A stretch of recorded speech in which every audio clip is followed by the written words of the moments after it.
আসসালামু আলাইকুম রহমতুল্লাহি আবরাকাতু। সম্মানিত ভিউয়ার্স, দেখতেছেন আমার দুইটা কবুতরের বেবি। ওর বাবা মা ওদেরকে প্রচুর পরিমাণে পানি খাওয়ায়, খাবার পানি খাওয়ানোর এখন ছোটো বেবির বাচ্চা প্রচুর পরিমাণে বাথরুম করার কারণে দেখেন কি অবস্থা হয়েছে। তো এরকম যাদের সমস্যা হবে অবশ্যই এরকমভাবে এটা মালসাটা চেঞ্জ করে দিবেন মতন।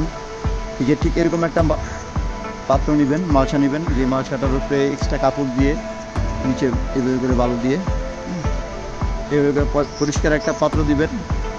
আর এই পাত্রটাকে পরিষ্কার করার জন্য নিচে সরায় রাখবেন, এটা পরিষ্কার করবেন। আর এখানে যে দেখতেছেন দুটা বেবির একটা বেবি কিন্তু ছোট রয়ে গেছে।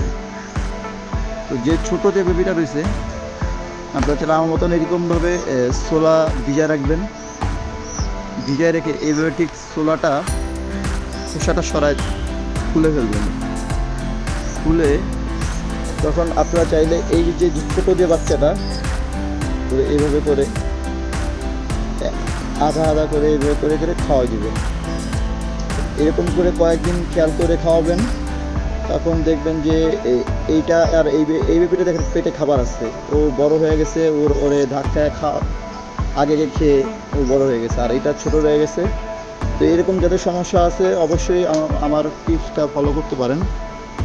তো সব ভালো থাকবেন, আর সবাই কবুতরের বাচ্চাদের খেয়াল রাখবেন যে এরকম সমস্যা যাদের হয়েছে অবশ্যই আমার মতন এরকমভাবে এই কাজটা করবেন।